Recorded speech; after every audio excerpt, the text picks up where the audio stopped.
నేడు అత్యంత పరమ పవిత్రమైనటువంటి పుణ్యప్రదమైనటువంటి రోజు వరలక్ష్మీ వ్రతము అని. మనకి భారతదేశంలో ఆబాల గోపాలానికి కూడా చాలా ముఖ్యమైనటువంటి పర్వదినములలో వినాయక చవితి, వరలక్ష్మీ వ్రతము.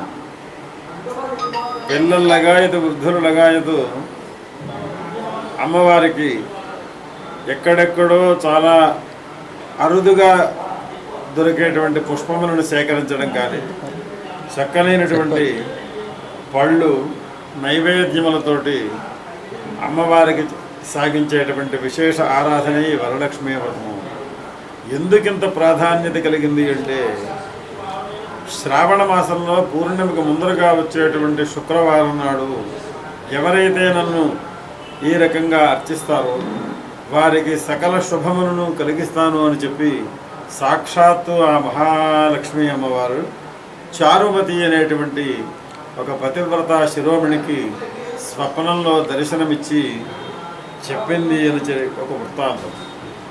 ఆ చెప్పినటువంటి కారణం చేత స్వప్న వృత్తాంతాన్ని ఆ కుండినము అనేటువంటి గ్రామంలో ఉండబడినటువంటి సమస్తమైనటువంటి భక్తజనావళికి తన యొక్క కలలో వచ్చినటువంటి వృత్తాంతాన్ని చెప్పి అదే ప్రకారముగా ప్రతి ఇండ్లు కూడా శుభ్రం చేసి చక్కనైనటువంటి రంగవల్లులు అంటే ముగ్గులు పెట్టి ఆ అమ్మవారికి ఒక కలశాన్ని ఏర్పాటు చేసి సర్వదేవ స్వరూపిణిగా కనక మహాలక్ష్మి అమ్మవారిగా ఎక్కడో అయితే ఏ క్షేత్రములలో అయితే మహాలక్ష్మి ఆదిలక్ష్మి మొదలుగా కలిగినటువంటి అనేక అష్టాదశ పీఠములు ఉన్నాయి.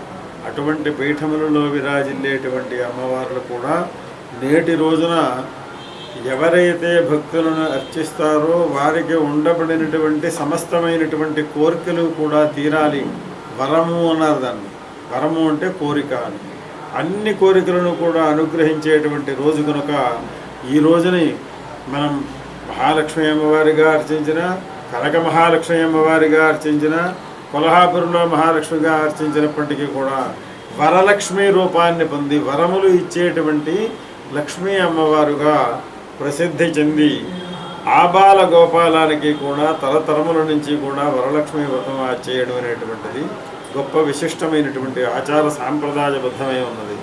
అదే ప్రకారముగా విశాఖపట్నంలో వేయించేసి బురుజుపేటలో స్వయంభూమాతగా వెలిసినటువంటి మహాలక్ష్మి అమ్మవారి యొక్క సంపూర్ణ అంశమైనటువంటి కనక మహాలక్ష్మి అమ్మవారి యొక్క ఆలయంలో తెల్లవారుజామున మేలుకొలుపు కొలిపి అమ్మవారిని పంచామృతముల చేత అభిషేకించి లక్ష్మీ సహస్రనామాదులతో కుంకుమార్చన సాగించి సువర్ణ కవచము, సువర్ణ కిరీటము, రుకుల వస్త్రము అంటే పట్టు వస్త్రంతో అమ్మవారిని అలంకారం చేసి సమస్తమైనటువంటి భక్తులకి కూడా దర్శన భాగ్యం కలిగించారు.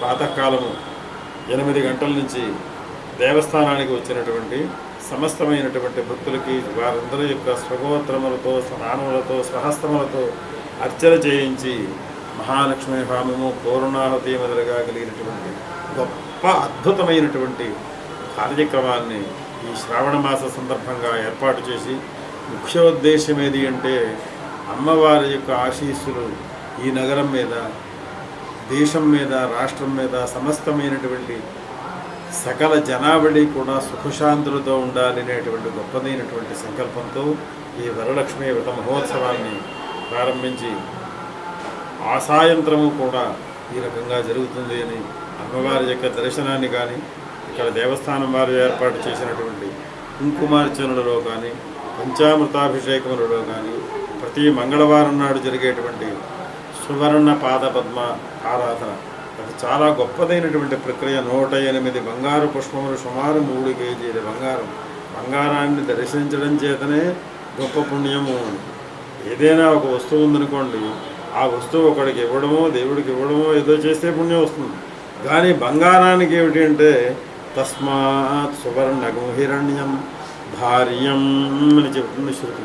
అంటే బంగారాన్ని ధరించడం వల్ల పుణ్యం, అలాగే బంగార దర్శనం చేయడం వల్ల సువర్ణము అన్నారు. అటువంటి సువర్ణాన్ని సామాన్య భక్తులకు 50 మందికి కూడా కలిగించేటువంటి ఏకైక మాత కనక మహాలక్ష్మి అమ్మవారు. ఆమె యొక్క పేరులోనే కనకము అని ఉన్నది. అందుచేత ఈ ప్రాంతంలో నివసించేటువంటి ప్రతి వాళ్ళకి కూడా కనకారావు, కనకమ్మ, కనకదుర్గ అనేటువంటి నామధేయం అవుతూ ఉంటారు.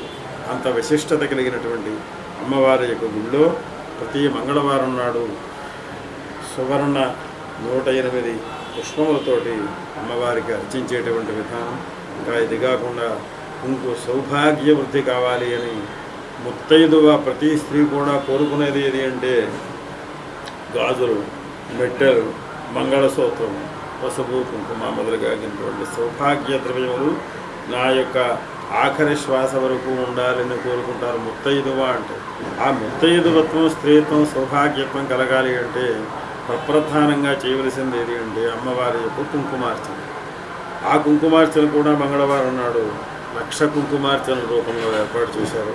ఇటువంటి వివిధమైనటువంటి నానా విధమైనటువంటి సేవల చేత అమ్మవారి యొక్క అనుగ్రహాన్ని పొంది కృపా కటాక్ష వీక్షణలు పొందవలసినదిగా అందరికీ కూడా తెలియజేస్తున్నాం. అందరికీ కూడా మెండుగా అమ్మవారి యొక్క ఆశీస్సులు ఉండాలి అని చెప్పి ఆశీర్వచనం.